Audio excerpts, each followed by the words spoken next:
I have now completed the build of all the mechanical parts for the main cone or the body of the saxophone.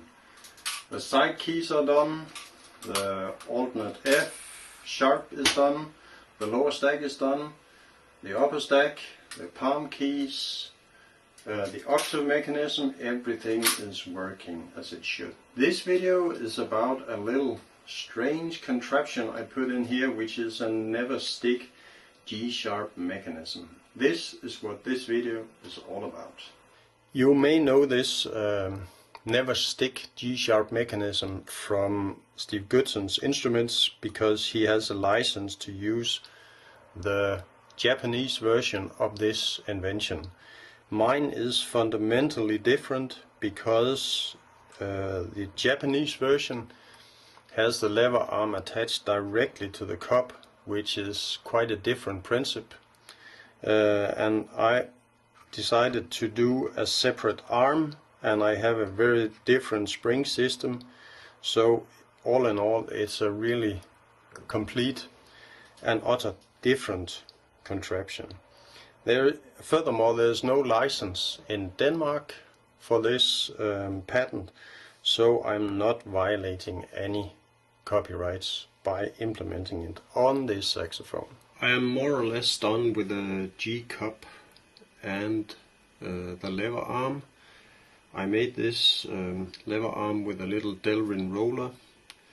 I like Delrin rollers because they absolutely get rid of any friction that occurs between the lever arm from the G touch and the G cup. So when it touches, it just rolls very nice without any friction. I like that. But I thought, now that I'm messing around with this G cup, I might as well try a little something interesting.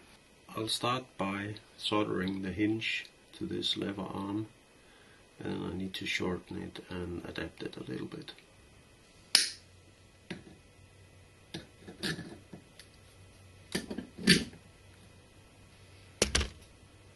Whoops.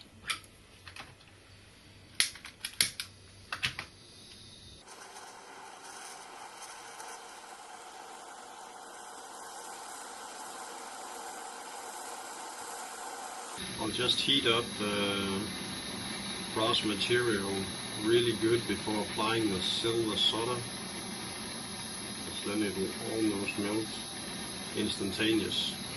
One of the reasons I decided to make a separate arm for this lever mechanism is that when I contemplated it for a while, I thought that the pressure, if the pressure is right on the cup, because this is going to be sprung, so there's a lot of torque when the F sharp or mechanism closes the G sharp when you're taking a B, for example, low B. This is going to put pressure on here, and if you have this arm that has this hinge mounted right on top, you're gonna get two opposite forces pushing on the G sharp cup, and I thought that might create a little difficult situation. I know there's still gonna be opposite forces, but you're just gonna have one force on the cup and one force on the hinge. So I kind of separated those two forces by making a lever arm.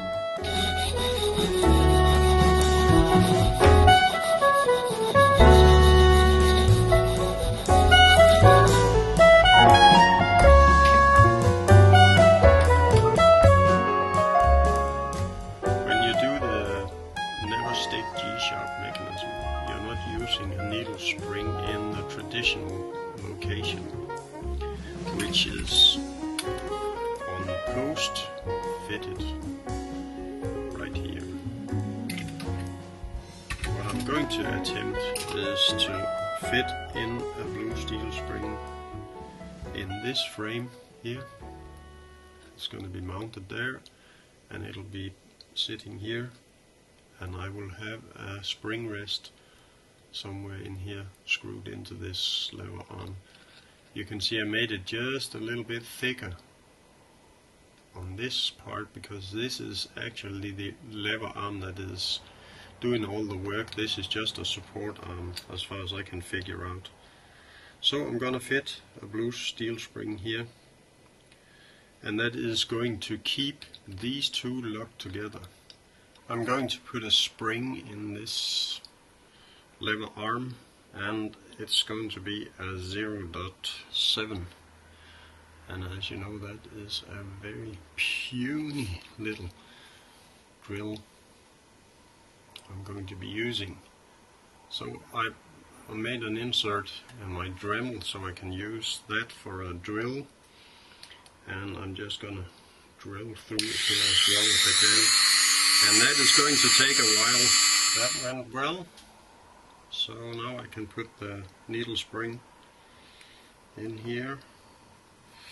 I made the spring rest with the little roller attached to it, and actually the action of the spring feels quite nice. I'm trying to determine the height of this arm. See, if I install it really low, I have only a very few millimeters of movement, but if I move it up, I get just a lot.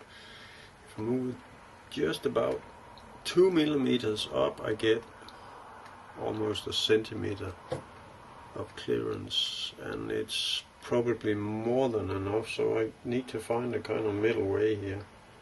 This is what I would consider a very difficult hard solder. It's difficult because I have this one that already has been soldered. I don't want to mess with that. I have a cup that's soldered, and I have 3 different hard solders on the lever arm itself, and now I'm going to add just another hard solder, and that is going to be tricky. So I mudded down all the parts that I don't want to heat up to the point of brazing. So it's pretty important that all the parts that I do not want to overheat, and where I don't want the silver to flow once more, that they get very heavily covered in mud. I use it's actually a clay that has been watered down, so it's a kind of muddy musk feeling.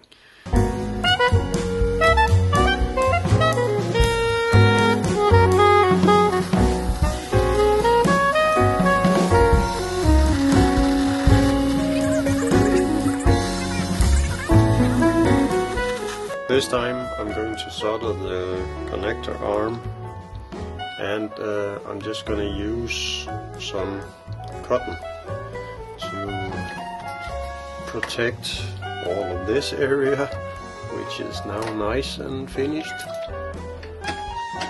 So just really wet cotton pieces.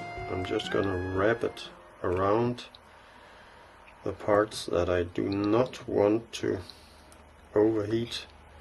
The thing is, I'm not gonna be packing in the tube, because I want the tube to get the right temperature, but the rest I just want that protected really well. I don't want it changing color, I don't want it overheating in any way, so just do a lot of cotton packing. Cotton and cold water, that's just the thing, and that works just fine. This is supposed to be the lever arm from the G-sharp key touch. There's a post missing, and I do not have the mechanism yet, so I'm just using this as a illustration of how this mechanism works. I have no springs in the lower stack, so I'm just going to hold that up to simulate that it's open, and the G-sharp key touch is closed like this. So when I push down, this opens up the G-sharp, and you can see it follows every single time. The nice thing about this mechanism is that you have no spring as you normally would have underneath here you have a spring on the G sharp that lifts up the cup when the pressure is released, but this design does not have that spring, because this spring is situated here, and its sole function is to push down and keep the lever arm close to the roller. So every time the roller is pushed, the G sharp opens. As you all know, if you play a low B or B flat, when you push down, your lever arm opens up, and in that case you have the F and F sharp key cup is closed, because the complete lower stack is closed if you want to play a low B. In that case, this arm just distributes that push down here to a downwards force that pushes on the F sharp. Just to make sure, I made an extra lever arm to help close the F sharp cup. So now there are two arms pushing down on this, because this arm distributes the push that keeps the G sharp down. I hope you got that, because I'm not gonna repeat it. You need to play back to see it again.